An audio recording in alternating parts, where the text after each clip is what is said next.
The blood-curdling scream tore through the crisp autumn air of 1875, silencing the steady clop of hooves and creak of wagon wheels along the dusty road leading to Eureka Springs, Arkansas.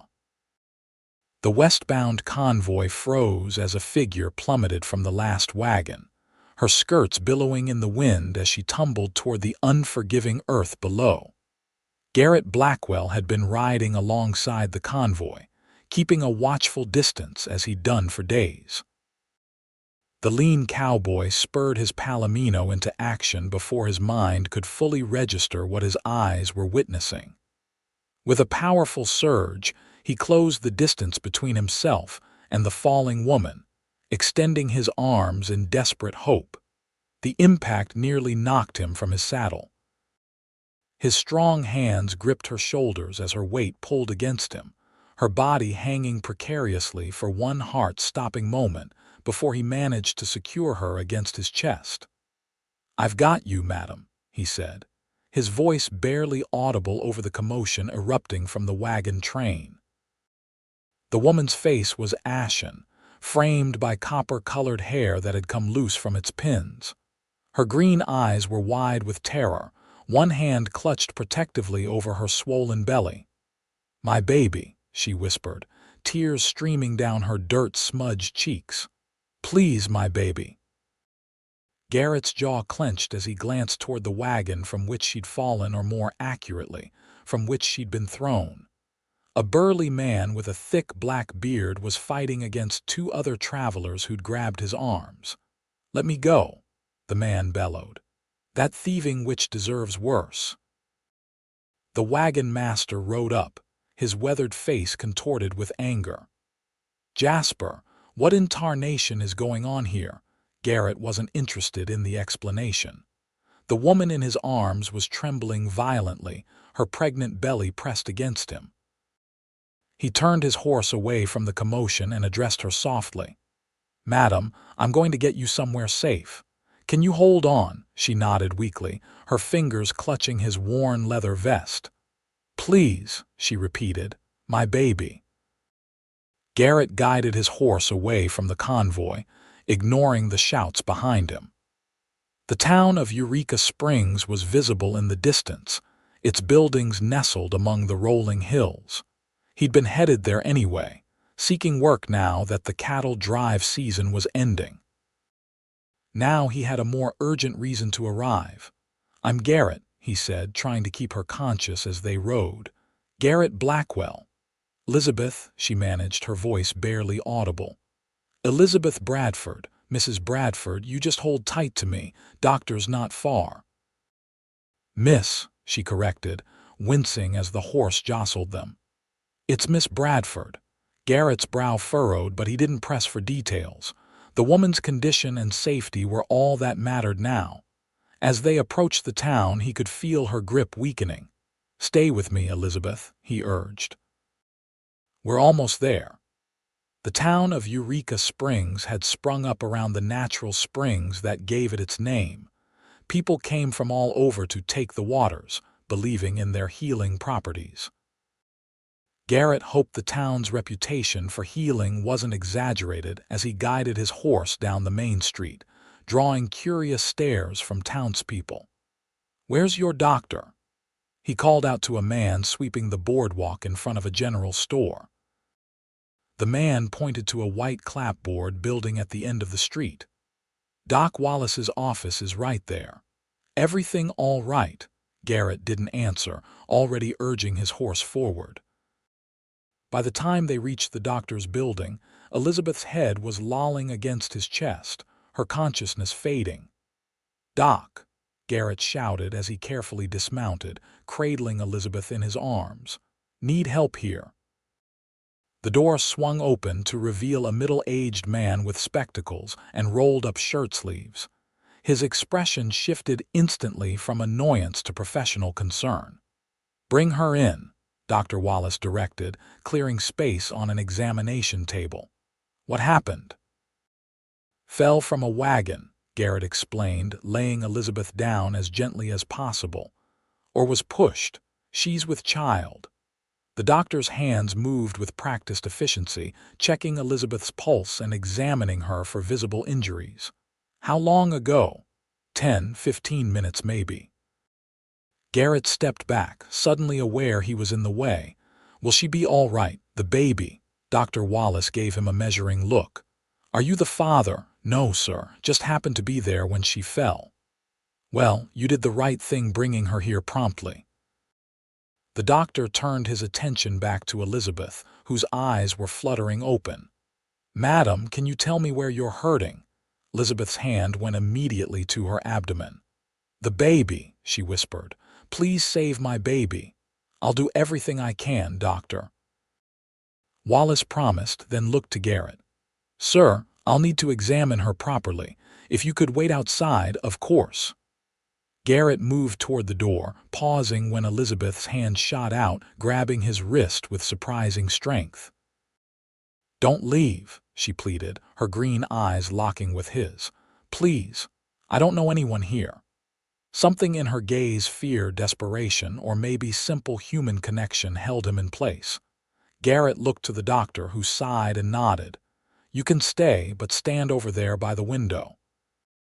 And turn around.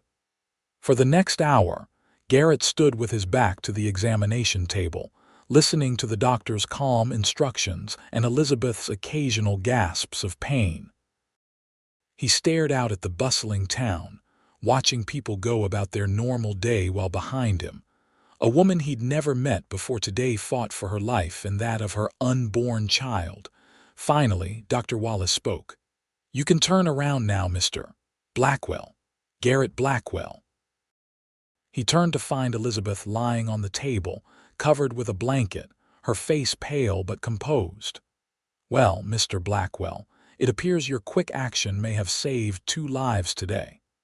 The doctor removed his glasses, wiping them with a handkerchief. Miss Bradford has some bruising and is understandably shaken, but I can detect no serious injuries. The baby's heartbeat is strong. Relief washed over Garrett. That's good news. Indeed. However, Doctor. Wallace continued, his tone becoming more serious. I would strongly advise against any travel for at least a week, possibly 2. The risk to both mother and child would be considerable. Elizabeth's face fell. But I can't, she looked around helplessly. Madam, Garrett stepped forward, if you don't mind my asking, where were you headed? She swallowed hard. Nowhere specific, just west, away. The doctor and Garrett exchanged glances. And that man on the wagon, Garrett pressed gently, the one who seemed upset with you. Elizabeth's eyes filled with tears. Thomas Jasper, he offered me passage west after my father died, said he needed help with his trading business. Her hand moved protectively over her belly. When he discovered my condition, he changed, said I'd tricked him, that I was worthless now. A sob escaped her. This morning, he demanded, things I couldn't give. When I refused, she couldn't continue, but she didn't need to. Garrett's jaw tightened as he pieced together her story, a desperate young woman, alone and vulnerable, preyed upon by a man who'd offered false protection. Well, Miss Bradford, Dr. Wallace said pragmatically, it appears you'll need accommodations in Eureka Springs for the time being. I can recommend Mrs. Fletcher's boarding house. She's a kind woman, though her rates are fair, not charitable. Elizabeth's face crumpled. I have very little money. Mr. Jasper took most of what I had left. Before Garrett could think better of it, he heard himself say, I'll cover her stay. Both Elizabeth and the doctor looked at him in surprise. Mr. Blackwell, that's very generous, Dr. Wallace began, but you don't even know this young woman. I know she needs help, Garrett replied simply, and I aim to provide it. Elizabeth's eyes studied his face, searching for deception or ulterior motives. Why would you do that for a stranger? Garrett shifted uncomfortably under her scrutiny. My mother always said kindness doesn't need a reason, just an opportunity. He cleared his throat. Besides, I was headed to Eureka Springs to find work for the winter anyway. Might as well start by doing something useful. A hint of a smile touched Elizabeth's lips, the first he'd seen. "Thank you, Mr. Blackwell. I don't know what else to say. Say you'll rest and get strong," he replied. "For your little one." Dr. Wallace looked between them with an unreadable expression. "I'll send word to Mrs. Fletcher. In the meantime, Miss Bradford should rest here for a few hours before moving." With that settled, Garrett tipped his hat. "I'll see about securing my own lodgings and stable the horse. I'll return in a few hours to help you to the boarding house if that's agreeable."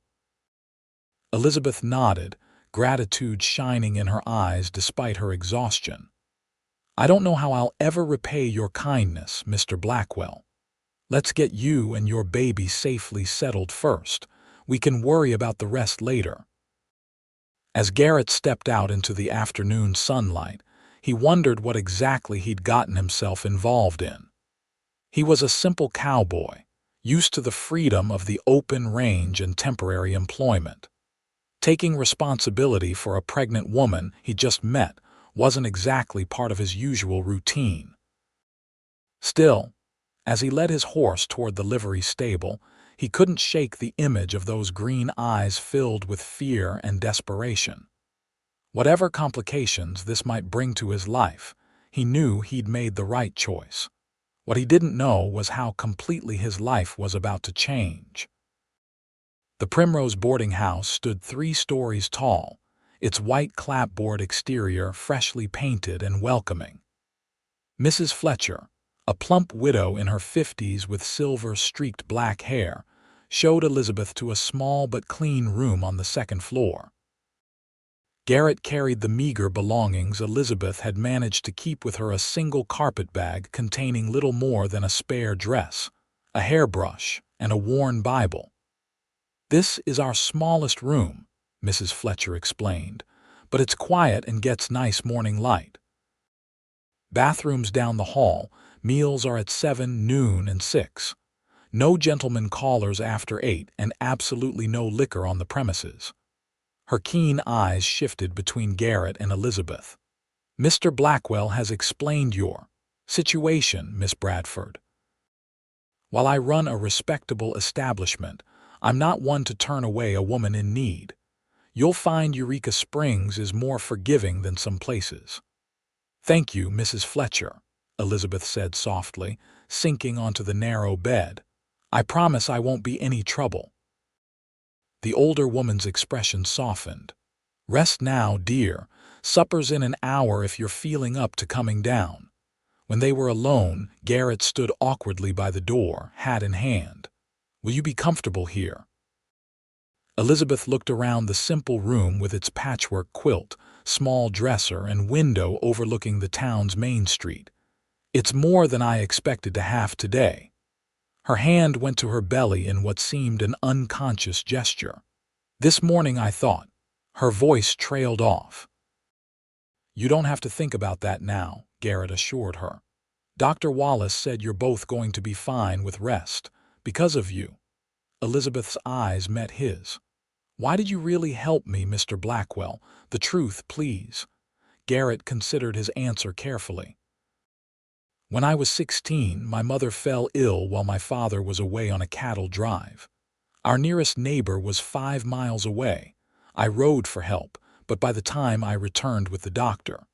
He shook his head, the memory still painful after all these years. "I couldn't save her. Maybe that's why I couldn't just ride past when I saw you falling.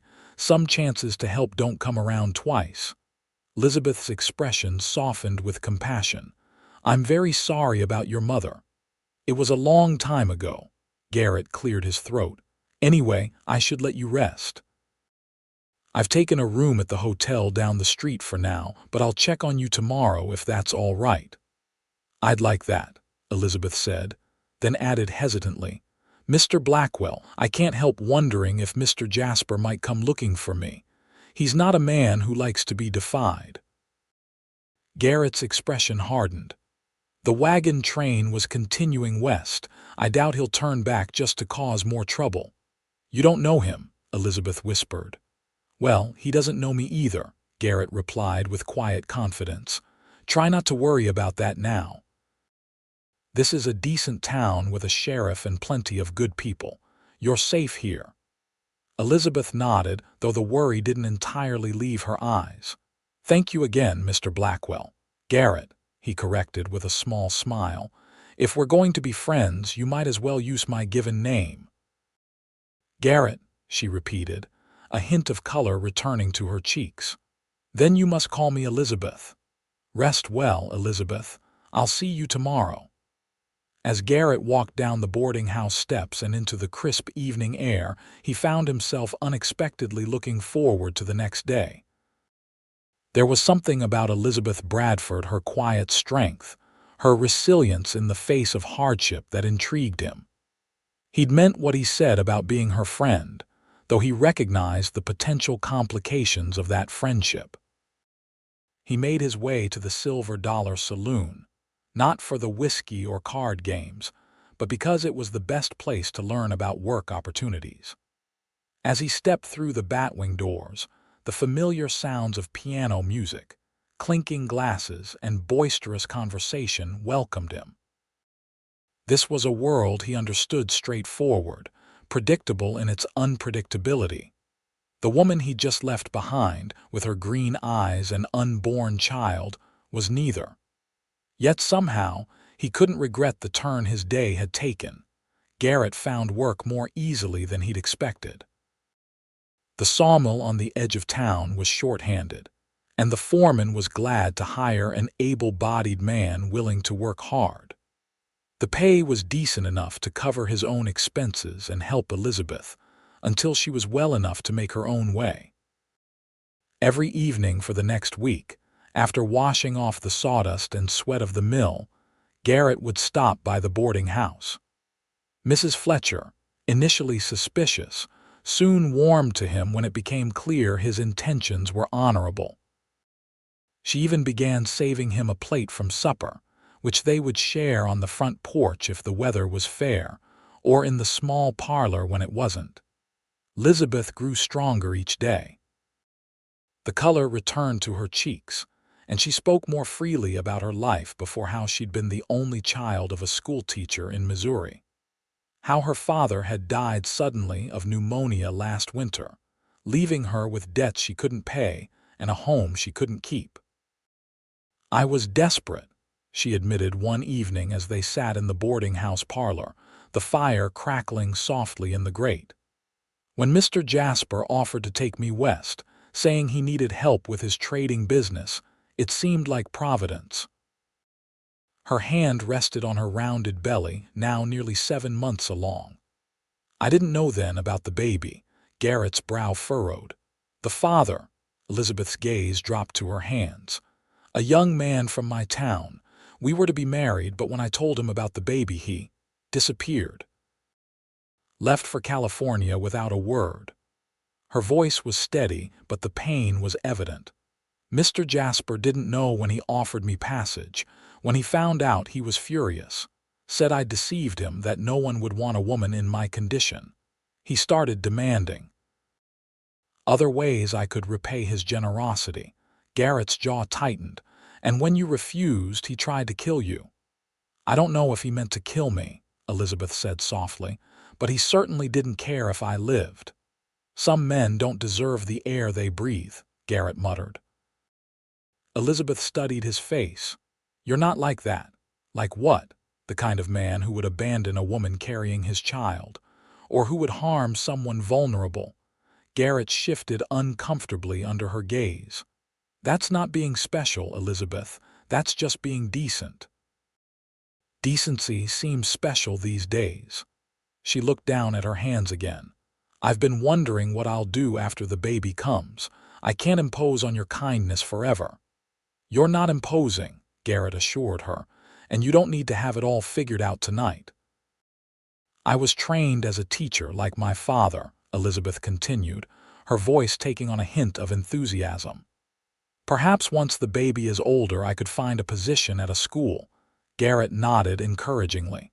"Eureka Springs is growing. They'll need good teachers. You think I could stay here?"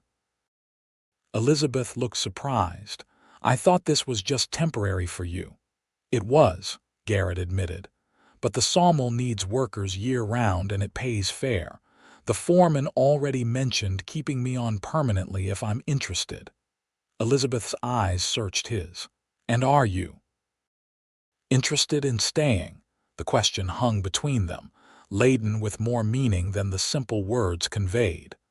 Garrett found himself considering a future he hadn't imagined a week ago, one where his wandering days might be over. I'm finding reasons to consider it, he said finally. A smile bloomed on Elizabeth's face, transforming her features. For a moment, Garrett glimpsed what she must have looked like before grief and hardship had touched her life.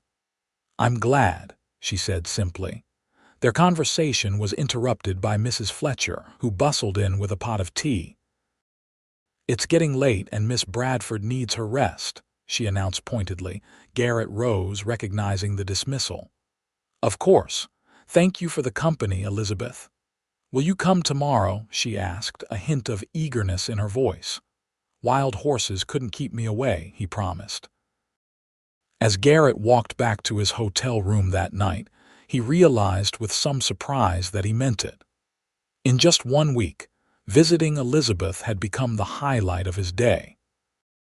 Her quiet strength, her intelligence, the way her face lit up when she smiled, all of it drew him in a way he hadn't experienced before. It was dangerous territory. She was vulnerable, dependent on his help and expecting another man's child. The last thing she needed was unwanted attention from him. Yet as he lay in his narrow hotel bed that night, Garrett couldn't help wondering if the connection he felt was entirely one-sided. Sometimes, when their eyes met, he thought he saw something more than gratitude in her gaze. Whatever it was between them, he would be careful. Elizabeth had been through enough betrayal and disappointment. If nothing else, he could be the one person who didn't let her down. The next morning brought unexpected news. Garrett had just arrived at the sawmill when the foreman called him aside. Blackwell, there's a man in town asking questions about a red-haired woman traveling alone. Says she's his sister-in-law, ran off with their money. Sheriff thought you might want to know given your interest in the young lady at Primrose boarding house. Garrett's blood ran cold. Thomas Jasper. The foreman shrugged. Didn't get a name. Big fella, black beard, mean look about him. That's him, Garrett confirmed grimly. Where is he now? Last seen at the Golden Eagle Hotel. Sheriff's watching him, but the man hasn't actually done anything wrong yet, far as the law's concerned. He tried to kill Elizabeth, Garrett said through clenched teeth. According to who? Her? You? The foreman shook his head. Blackwell, I'm just passing along information. What you do with it is your business, but I need to know if you're working today or not. Garrett hesitated only briefly. I need to warn her. I'll be back as soon as I can. He practically ran to the boarding house, taking the back streets to avoid being seen. Mrs. Fletcher answered his urgent knock, alarm spreading across her face at his expression. Mr. Blackwell, what's wrong? Is Elizabeth here? I need to speak with her immediately. She's in the garden out back, Mrs. Fletcher replied, stepping aside. What's happened? Garrett didn't answer, striding through the house and out the back door. He found Elizabeth sitting on a bench beneath an apple tree, her face turned up to catch the morning sunlight. The peaceful scene made what he had to say even more difficult. Elizabeth, he called softly. She turned, a smile lighting her face when she saw him, quickly fading as she registered his expression. What is it? Jasper's in town, Garrett said without preamble. He's looking for you. The color drained from her face. One hand went protectively to her belly, the other gripped the bench. Why would he come back? I don't know, Garrett admitted, sitting beside her. But he's telling people you're his sister-in-law, that you stole from him. Elizabeth's eyes flashed with indignation. That's absurd. I know, Garrett assured her, taking her hand without thinking. But it gives him a reason to be looking for you that sounds legitimate to strangers. Her fingers tightened around his. "What do we do?" "We could go to the sheriff, tell him the truth." Elizabeth's expression became troubled. "My word against his. And what proof do I have that he pushed me from the wagon?" Even the other travelers only saw the aftermath, not what caused it. Garrett knew she was right. A single woman in her condition, without family or connections, would have little credibility against a man claiming to be her relative. "Then we need to keep you away from him until he gives up and moves on," Garrett decided. "Mrs. Fletcher will help, so will I." Elizabeth's eyes searched his. "You've already done so much, Garrett. This isn't your burden." "It became my business the moment I caught you," he replied firmly. "I'm not about to let that man near you again." Something shifted in Elizabeth's gaze, a softening, a warmth that made Garrett's heart beat faster. "Why do you care what happens to me?" It was a direct question, one that demanded an honest answer. Garrett took a deep breath, choosing his words carefully. "When I first saw you falling from that wagon, all I knew was that I couldn't let you hit the ground. Now, after knowing you these past days, I care because you're worth caring about, Elizabeth. You're brave and kind and stronger than you know." He paused, then added more quietly, "And when you smile, it's like the sun coming out after days of rain." Elizabeth's eyes widened at his words, a blush spreading across her cheeks. For a moment, Garrett feared he'd said too much, crossed a line that couldn't be uncrossed. Then, softly, she replied, "No one has ever said anything like that to me before."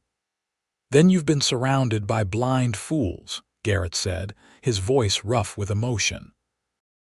A small laugh escaped her, part surprise and part delight. "You're going to make me cry, and then Mrs. Fletcher will think you've upset me." As if summoned by her name, the boarding house proprietor appeared at the back door. "Miss Bradford, there's a gentleman at the front asking for you. Says he's family." Elizabeth's hand tightened painfully around Garrett's. "Did you tell him I was here?" Mrs. Fletcher's expression turned indignant. "I most certainly did not. Told him I couldn't possibly discuss my boarders with strangers." "But he's insistent, says he'll wait on the porch until you return." Garrett stood, his mind racing. "Is there a back way out of the garden?" "The gate leads to the alley," Mrs. Fletcher confirmed. "Mr. Blackwell, what's going on?" "That man is dangerous," Garrett explained quickly. "He's the one who pushed Elizabeth from the wagon. He's not her family." Mrs. Fletcher's face hardened. "I thought there was something off about him, too smooth talking by half." She made a shooing motion with her hands. "Go out the back way. I'll tell him you went to visit friends out of town and won't be back for days." "My things," Elizabeth protested. "My father's Bible, I'll pack a bag and have it sent to you," Mrs. Fletcher promised. "Now go, before he decides to walk around back." Garrett helped Elizabeth to her feet, guiding her toward the garden gate. "We need somewhere for you to stay just until he leaves town." "The doctor might help," Elizabeth suggested. "He knows the truth." "Good thinking," Garrett agreed. "Let's go there first." They slipped through the garden gate into the alley behind, moving as quickly as Elizabeth's condition allowed. Garrett kept a protective arm around her waist, scanning constantly for any sign of Jasper. When they reached the doctor's office, they found Dr. Wallace just returning from a house call. He listened to their predicament with a grave expression. "I can't offer you a place to stay here," he said apologetically. "I have patients coming and going all day. If this man is looking for you, it wouldn't be safe." Elizabeth's face fell. Garrett squeezed her hand reassuringly. "We'll figure something else out. However," Dr. Wallace continued, "I have a suggestion. My sister-in-law, Mrs. Carter, has a small cabin about 3 miles outside of town. She uses it as a retreat in the summer, but it's empty now. You'd be welcome to stay there until this situation resolves." Hope flickered in Elizabeth's eyes. "Really? That would be perfect. I can take you there," Dr. Wallace offered. I need to check on a patient in that direction anyway. As for Mr. Blackwell, I should stay in town, Garrett finished the thought. If I disappear the same time as Elizabeth, Jasper might make the connection. Elizabeth's expression clouded with worry. But what if he confronts you? He's a violent man, Garrett. I can handle myself, Garrett assured her, though the concern in her eyes warmed him. And this way I can keep an eye on him, know what he's up to. Dr. Wallace nodded. A sound plan. I'll bring my buggy around to the back alley. Miss Bradford, I suggest you keep your head covered. Your hair is rather distinctive. While they waited, Garrett and Elizabeth stood in the doctor's back room, the silence between them heavy with unspoken words. I don't like the idea of you facing him alone, Elizabeth said finally. I'm not planning to face him at all, Garrett replied. Just watch him from a distance, see what he does. The minute he leaves town, I'll come for you. Elizabeth bit her lip, then impulsively reached up to touch his cheek. Please be careful. I couldn't bear it if something happened to you because of me. Garrett covered her hand with his own, holding it against his face for a moment. Nothing's going to happen to me, and nothing's going to happen to you or your baby. I promise. The intensity in his eyes made Elizabeth's breath catch. In that moment, despite all the uncertainty surrounding them, one thing became perfectly clear to her. Her feelings for Garrett Blackwell went far beyond gratitude. Dr. Wallace's discreet cough broke the moment. The buggy's ready, he announced. With reluctance, Garrett stepped back, letting Elizabeth's hand fall from his face. I'll come for you as soon as it's safe, he promised. Elizabeth nodded, her eyes conveying what she couldn't say aloud. Then she followed Dr. Wallace to the waiting buggy, a shawl draped over her distinctive copper hair. Garrett watched until they disappeared from view, then squared his shoulders and headed back toward town. He had a job to do. The next 3 days were among the longest of Garrett's life. He maintained his normal routine, working at the sawmill during the day and spending evenings at the Silver Dollar, where he could keep an eye on Jasper without arousing suspicion.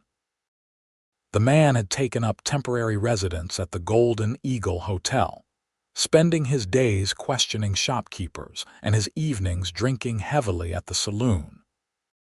His temper was evident to anyone who observed him for more than a few minutes. He berated the bartender, leered at the saloon girls, and nearly started a brawl when a card game didn't go his way. On the third night, Garrett was nursing a beer in the corner of the saloon when Jasper lurched to his feet, face flushed with drink and anger. Someone in this town is hiding her, he announced to the room at large. Red-haired thief who stole my money and ran off. Probably spreading lies about me too. Most patrons ignored him, used to drunken outbursts, but Garrett tensed, ready to intervene if necessary. What's she look like, mister? Called a voice from the bar. Maybe we seen her. Pretty enough if you don't mind damaged goods, Jasper sneered, making a crude gesture over his own stomach. Carrying some other man's brat. The casual cruelty of his words made Garrett's blood boil. His hand tightened around his glass until he feared it might shatter. Hey, continued the man at the bar, that sounds like the woman who fell from your wagon. The one that Cowboy caught. Jasper's bloodshot eyes narrowed. What Cowboy? Don't know his name. Tall fella riding a palomino, caught her right out of the air like something from a dime novel. Took her to the doctor's office. Garrett silently cursed the man's helpful nature. Jasper's gaze swept the room, finally landing on Garrett in his corner. For a tense moment, Garrett thought he'd been recognized, but Jasper's eyes moved on without a flicker of recognition. Which doctor? Jasper demanded. Only got the one, Doc Wallace, building with the white porch on Elm Street. Jasper threw some coins on the table and stumbled toward the door. Garrett waited until he was gone, then approached the helpful informant. Friend, he said quietly, that man is dangerous. The woman he's looking for isn't a thief, she's running from him because he tried to kill her. The man's eyes widened. Hell, I didn't know, just trying to be neighborly. I know, Garrett acknowledged. But if you see him asking more questions, it might be best to forget anything you've seen or heard. With that warning delivered, Garrett slipped out of the saloon and followed Jasper at a distance. As expected, the man was heading directly for Dr. Wallace's office, despite the late hour. Garrett quickened his pace, taking a shortcut through an alley to arrive first. He found the doctor still awake, reading by lamplight in his front office. "Dr. Wallace," Garrett said urgently as he entered. "Jasper's coming. Someone told him you treated Elizabeth." The doctor calmly marked his place in his book and stood. "Well then, let's prepare to receive him." "Is Elizabeth safe at the cabin as we arranged?" Dr. Wallace assured him. "Now, I suggest you wait in my back room. Your presence might aggravate the situation." Garrett nodded reluctantly and had barely concealed himself when a heavy pounding shook the front door. Dr. Wallace opened it to find Jasper swaying on the porch, alcohol fumes preceding him into the room. "Where is she?" Jasper demanded without preamble. "Sir, it's nearly 10 o'clock, doctor." Wallace replied with remarkable composure. "My office is closed. Don't play games with me," Jasper growled, pushing his way inside. "The red-haired woman, the pregnant one, I know you treated her." Dr. Wallace straightened to his full height, impressive despite his lean build. "As a physician, I cannot discuss my patients with anyone." "She's my sister-in-law," Jasper insisted. "Ran off with family money, I'm responsible for her." "Indeed?" Dr. Wallace's voice dripped with skepticism. "How curious, since the young woman I treated specifically mentioned having no living relatives. She also mentioned being pushed from a wagon by a man matching your description." Jasper's face contorted with rage. "She's a lying whore. That will be quite enough," Dr. Wallace cut him off sharply. "I don't know what your real connection to the young lady might be, but I suggest you leave Eureka Springs immediately. The sheriff is a personal friend, and he takes a dim view of men who threaten women in her condition." "I ain't leaving without her," Jasper snarled, his hand moving to his belt where a knife was visible. From his hiding place, Garrett tensed, ready to intervene. But Dr. Wallace merely raised an eyebrow at the implied threat. "Mr. Jasper, I presume. I should inform you that I served as a field surgeon during the war. I've treated knife wounds, bullet wounds, and every manner of injury the human body can sustain. I've also inflicted a few, when necessary." His voice hardened. "I strongly advise you to remove your hand from that knife and leave my premises. Now."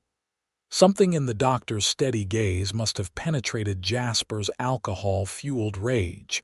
After a tense moment, his hand dropped from his belt. "This ain't over," he muttered, backing toward the door. "For your sake, sir, I hope it is," Dr. Wallace replied evenly. "Good night." When Jasper had gone, Garrett emerged from the back room. "That was impressive, Doc." Dr. Wallace sighed, suddenly looking tired. "Bluffing is a skill every doctor needs occasionally. But I fear we haven't seen the last of him." "I agree," Garrett said grimly. "I think it's time I paid Elizabeth a visit, let her know what's happening." "A wise precaution," the doctor agreed. "My sister-in-law's cabin is marked on this map." He quickly sketched directions on a piece of paper.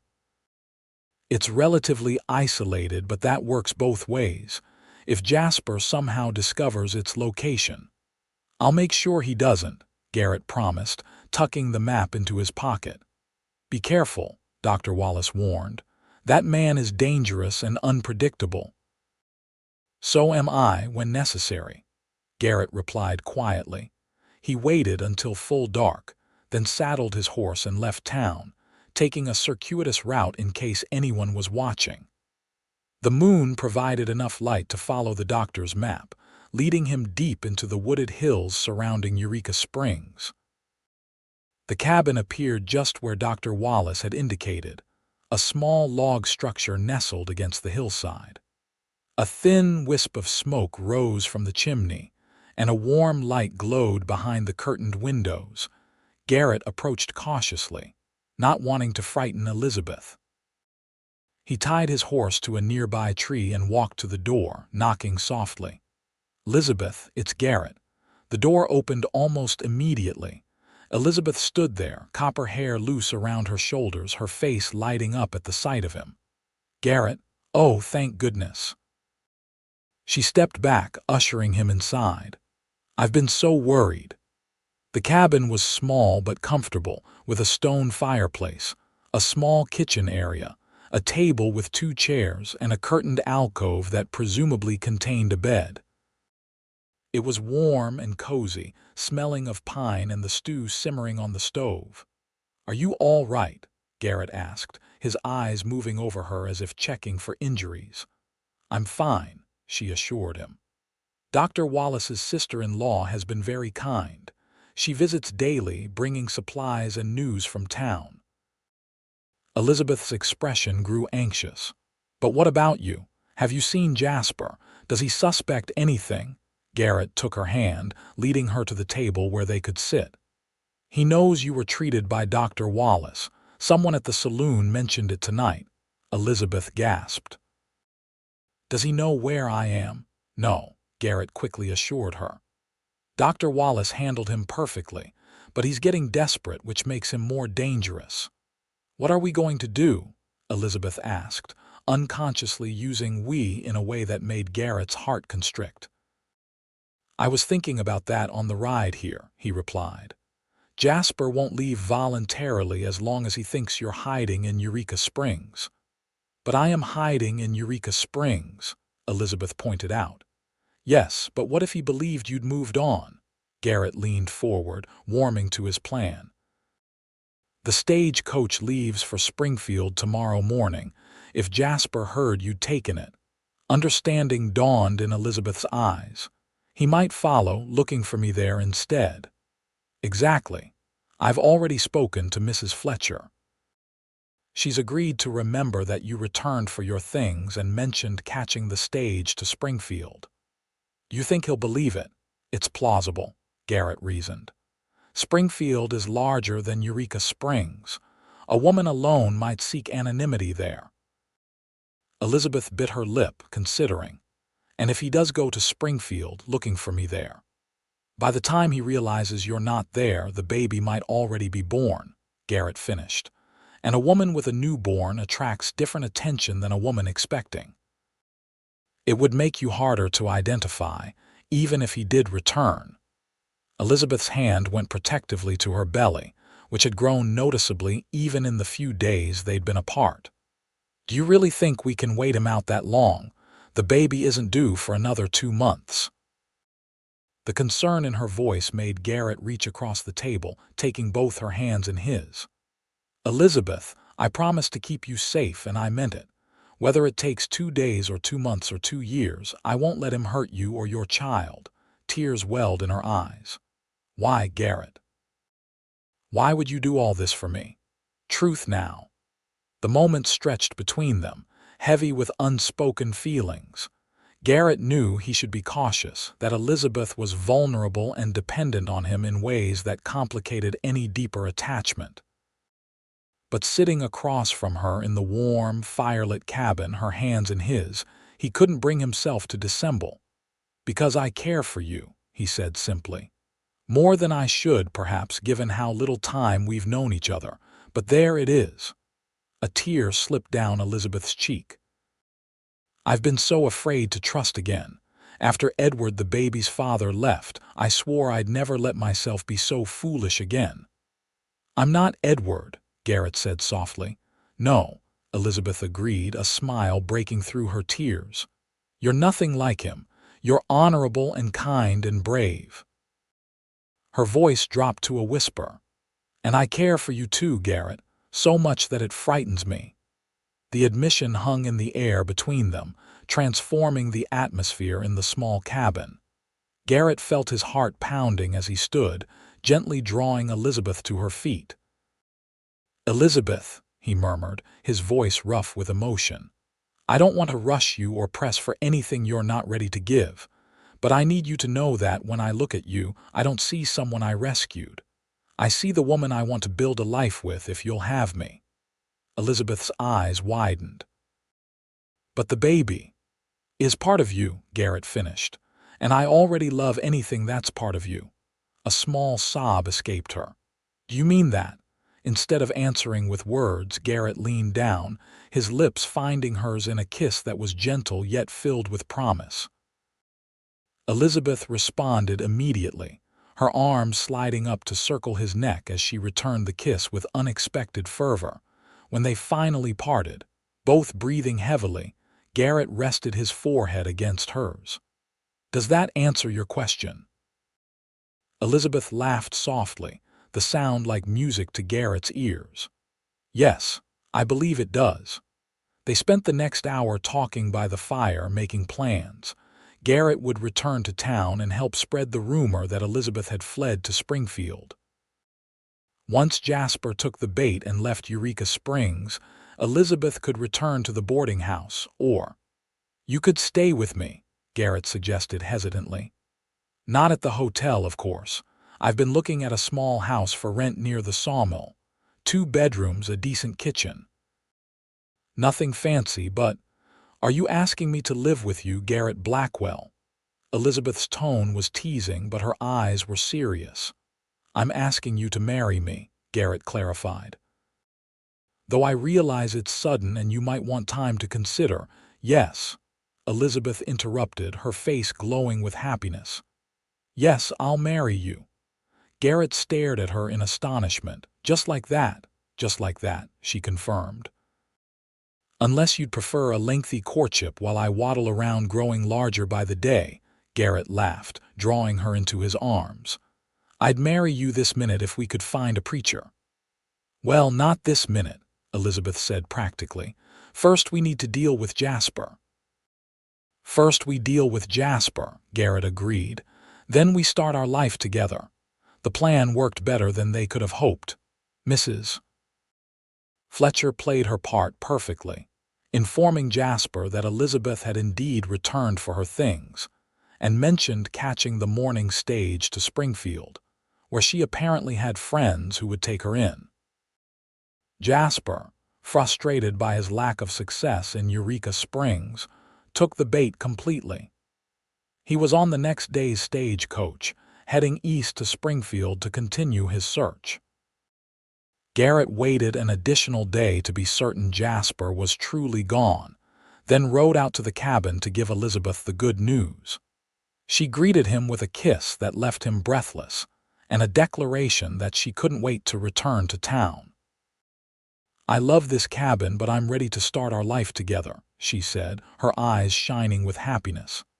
"Let's give it another day just to be safe," Garrett suggested. "I'll speak to Reverend Miller about performing the ceremony.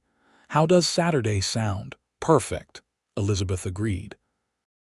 "Though I'll be a rather unusual bride." She gestured ruefully to her pregnant figure. "You'll be beautiful," Garrett assured her, "and afterward I'll take you to see the house. I signed the rental agreement this morning." Elizabeth's eyes widened. "You were that confident I'd say yes." "I was that hopeful," he corrected with a smile.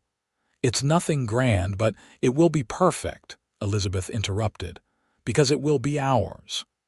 2 days later, Elizabeth returned to town, staying with Mrs. Fletcher until the wedding.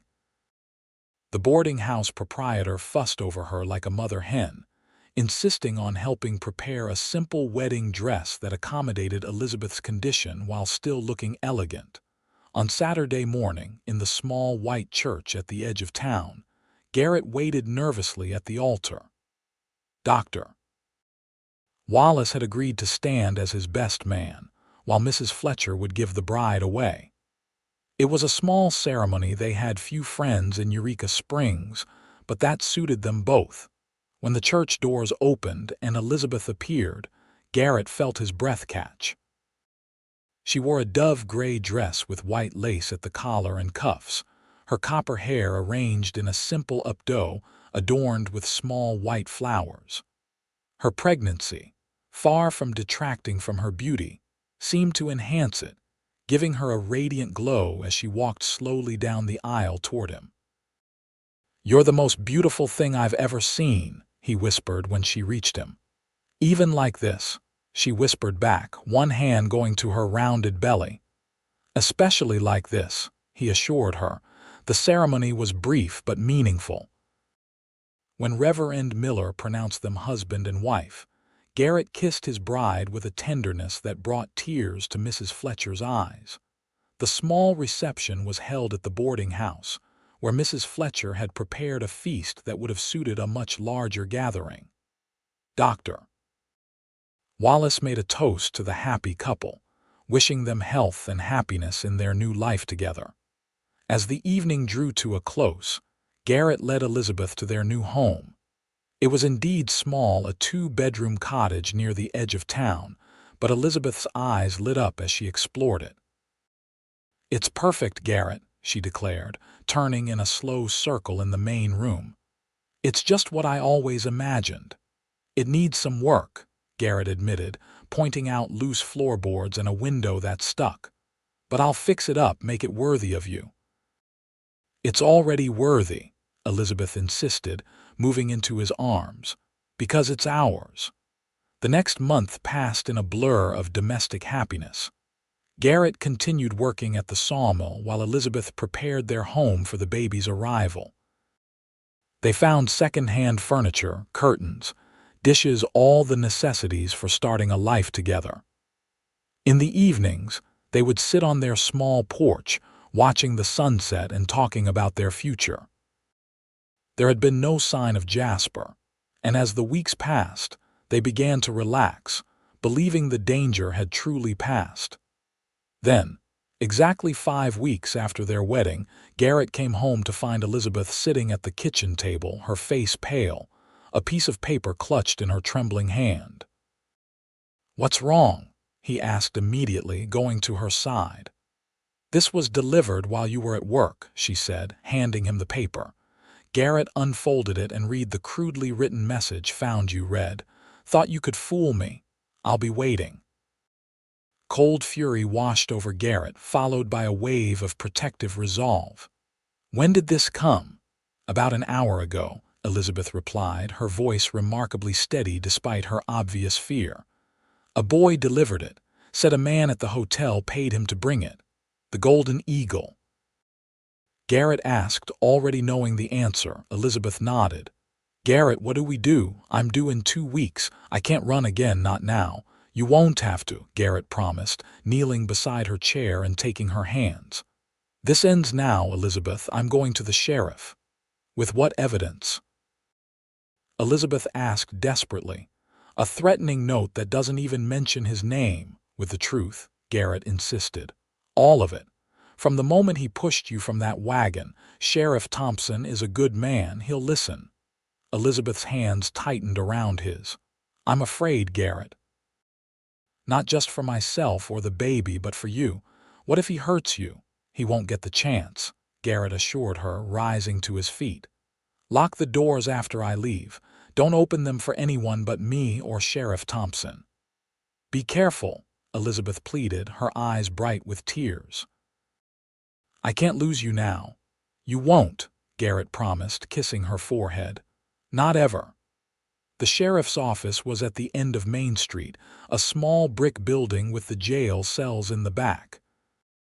Sheriff James Thompson was behind his desk when Garrett entered, filling out paperwork with the methodical precision that characterized everything he did. "Blackwell," he greeted, looking up. "What can I do for you?" "I need your help, Sheriff," Garrett said without preamble. "My wife is in danger." The sheriff set down his pen, giving Garrett his full attention. "Explain." Garrett told him everything, from the moment he'd seen Elizabeth falling from the wagon to the threatening note delivered that day. The sheriff listened without interruption, his weathered face growing increasingly grim.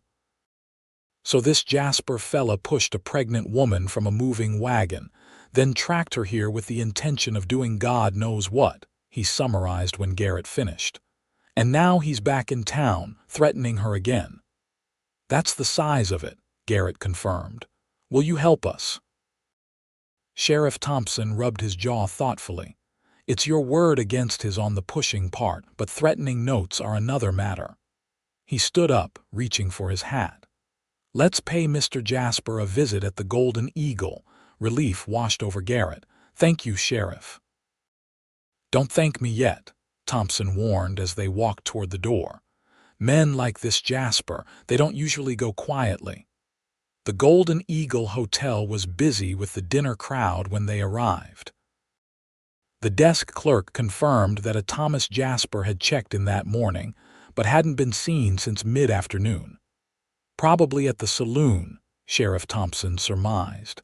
Let's check the Silver Dollar first. The saloon was crowded with the usual evening patrons, miners, mill workers, and travelers passing through.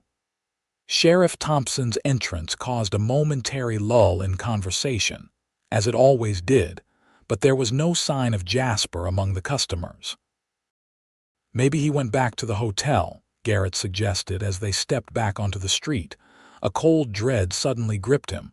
Or maybe he's not at either place. The sheriff caught his meaning immediately. Your house. Let's go. They ran through the streets of Eureka Springs, ignoring the startled looks of passers-by. As they turned onto Garrett Street, they could see his house in the distance and the front door standing open. Elizabeth, Garrett shouted, sprinting the remaining distance. He burst through the doorway to find the main room in disarray, chairs overturned, a lamp shattered on the floor, but it was the smear of blood on the kitchen doorframe that stopped his heart. Elizabeth, he called again, desperately. In here, came her voice from the bedroom, shaky but alive. Garrett and the sheriff rushed to the bedroom doorway, then froze at the scene before them. Elizabeth was sitting on the edge of the bed, her face pale but composed, a kitchen knife clutched in one hand. On the floor at her feet lay Thomas Jasper, unconscious, blood seeping from a wound on his temple. Elizabeth, Garrett breathed, rushing to her side. Are you hurt? She shook her head, her eyes never leaving Jasper's prone form. He broke in through the back door. I heard him and tried to hide in here, but he found me. Her voice was eerily calm. He said he was going to take what was rightfully his, that you'd stolen me from him. When he grabbed me, I hit him with the lamp. Sheriff Thompson knelt beside Jasper, checking his pulse. He's alive. Probably concussed, but alive. He looked up at Elizabeth with newfound respect. That was quick thinking, Mrs. Blackwell. I wasn't going to let him hurt my baby, Elizabeth said simply, one hand going protectively to her belly. Then, as if the danger had truly passed, she began to tremble violently. Garrett sat beside her, wrapping his arms around her shoulders. It's over now, he murmured into her hair. He can't hurt you anymore. Sheriff Thompson hauled Jasper to his feet, the man groaning as consciousness returned. Thomas Jasper, you're under arrest for breaking and entering, assault, and attempted kidnapping. He looked at the Blackwells. I'll need you both to come by tomorrow to make formal statements. We'll be there, Garrett promised, his attention focused entirely on Elizabeth, whose trembling had subsided but whose face had taken on an odd expression. Elizabeth, what's wrong? I think, she said slowly, looking down at the growing dampness beneath her. My water just broke. For a moment, Garrett could only stare at her in shock. Then training from his ranching days kicked and he'd helped deliver many a calf, after all. Sheriff, can you send someone for Dr. Wallace before you take Jasper to jail? Already planning on it, Thompson assured him, pulling Jasper toward the door. Congratulations, you two.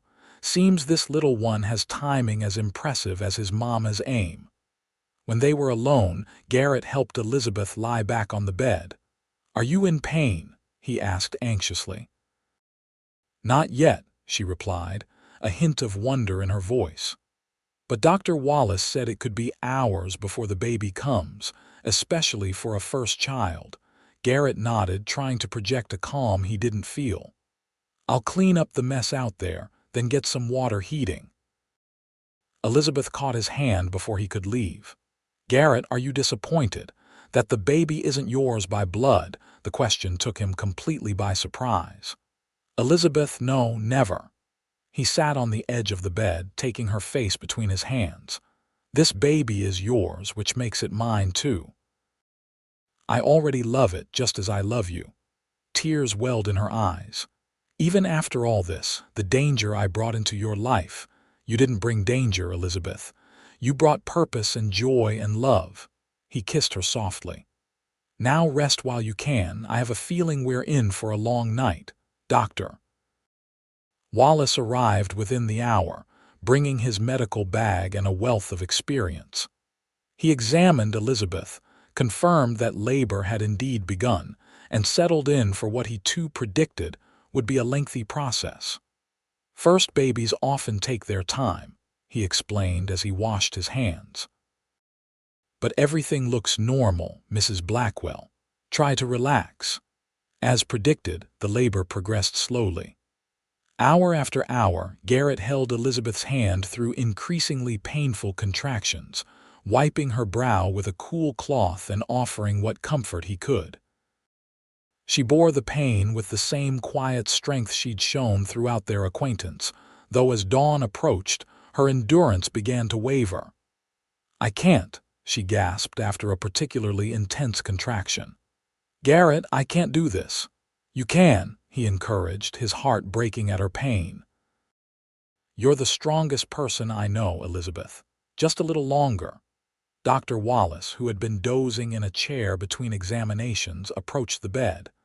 "Let's see how we're progressing, shall we?" After a brief examination, his face brightened. "Excellent news, Mrs. Blackwell. You're ready to push with the next contraction." The next half hour was a blur of pain, effort, and finally, the most miraculous sound Garrett had ever heard, the lusty cry of a newborn entering the world. "Congratulations," Dr. Wallace announced, holding up a squirming, red-faced infant. "You have a healthy son." Elizabeth collapsed back against the pillows, tears of joy and exhaustion streaming down her face. "A boy," she whispered. "Garrett, we have a son." Dr. Wallace cleaned and swaddled the baby, then placed him in Elizabeth's arms. Garrett stared in awe at the tiny face, the wispy dark hair, the perfectly formed fingers clutching at the blanket. "He's beautiful," Garrett said, his voice thick with emotion. "Just like his mother." Elizabeth looked up at him, her eyes shining with love and gratitude. "What shall we name him?" Garrett hadn't expected to be included in this decision. "I thought you might have a name already chosen." "I thought I might name him after my father," Elizabeth admitted. "But now—" She looked down at the baby, then back at Garrett. "I'd like to name him after the man who saved us both." "If that's all right with you." Garrett felt a lump form in his throat. "Garrett isn't much of a name for such an important little person." "It's a perfect name," Elizabeth insisted. "Garrett Thomas Blackwell." She smiled at his raised eyebrow. "Thomas was my father's name. It deserves better associations than that awful man." "Garrett Thomas," he repeated, testing the sound of it. "I like it." Dr. Wallace, who had been quietly packing his things, approached the bed. "The baby looks healthy, but I'd like to check on both of you tomorrow. For now, rest is the best medicine." He smiled at the new family. "Congratulations again. Few children enter the world under such dramatic circumstances." After the doctor left, Garrett carefully sat on the edge of the bed, one arm around Elizabeth's shoulders, the other hand gently touching his son's tiny fingers. "I never imagined this," he admitted quietly. "When I rode into Eureka Springs, I was just looking for winter work. I never expected to find a family." Elizabeth leaned her head against his shoulder.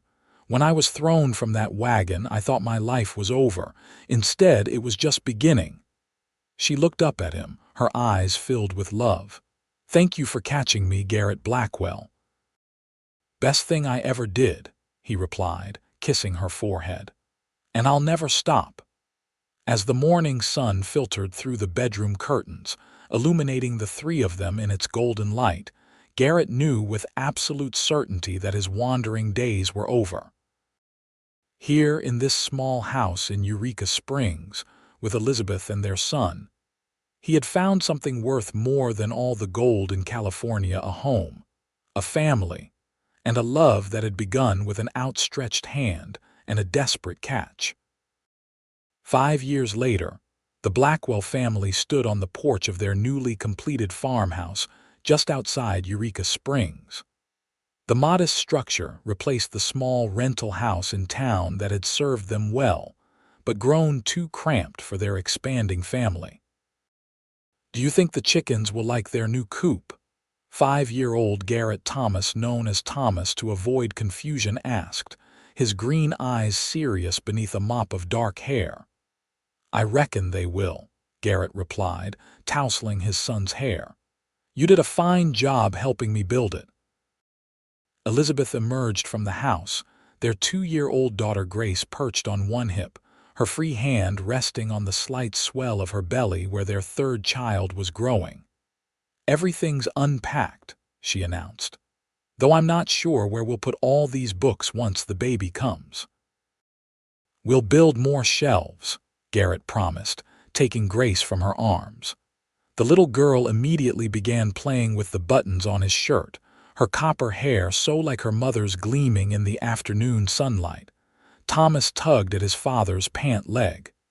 "Can we go see the horses now?" "You promised." "So I did," Garrett agreed. "Go fetch your hat, son." As Thomas raced inside, Elizabeth slipped her arm around her husband's waist. "He looks more like you every day despite having no blood connection." "He has your eyes," Garrett pointed out, "and your stubbornness." Elizabeth laughed, the sound still as enchanting to him as it had been the first time he'd heard it. "Are you complaining, Mr. Blackwell?" "Never," he assured her, leaning down to kiss her softly. "I'm the luckiest man in Arkansas, and I know it." Their lives had settled into a comfortable rhythm after Thomas's dramatic arrival. Jasper had been sentenced to 5 years in the state penitentiary for his crimes, removing that threat from their lives. Garrett had continued working at the sawmill until they'd saved enough to buy this small farm, where he now raised horses and did carpentry work for folks in town. Elizabeth had opened a small school in their former home, teaching the children of Eureka Springs with the same patience and kindness she showed their own children. Even with another baby on the way, she had no intention of giving up her teaching, though she'd agreed to take a few months' break once the baby arrived. "You ever regret it?" Elizabeth asked suddenly, her voice thoughtful. "Regret what, love?" "Catching me that day." "Taking on another man's child, a woman with so many complications." Garrett turned to face her fully, taking both her hands in his. "Elizabeth Blackwell, in the 5 years we've been together, I have regretted many things. I've regretted not fixing the roof before that big storm last spring. I've regretted letting Thomas name his pony Thunderbolt when the creature is the laziest beast God ever created." His expression softened. "But I have never, not for a single moment, regretted catching you, marrying you, or raising Thomas as my own. You and our children are the greatest blessing I could ever have asked for." Elizabeth's eyes misted with tears. "Even after all this time, you still know exactly what to say to make me love you more." "It's easy," Garrett replied, drawing her close. "I just tell the truth." Thomas burst back onto the porch, hat firmly in place. "Ready, Pa? Can Mama and Grace come too?" "Of course we're coming," Elizabeth replied, taking his small hand in hers. "We do everything together, don't we? That's what families do." As they walked toward the barn, Garrett felt a profound sense of gratitude wash over him. The path that had led him here had been unexpected and at times dangerous, but he wouldn't change a single step of it. From that moment, when he'd spurred his horse forward to catch a falling woman, his life had been transformed. And as Thomas skipped ahead, chattering excitedly about the horses, as Grace babbled happily in his arms as Elizabeth walked beside him with their third child growing within her, Garrett knew that some journeys weren't measured in miles traveled, but in hearts touched and lives changed. His wandering days were done. He had caught not just Elizabeth that fateful day, but his own destiny as well, and he would hold tight to both for all the days to come.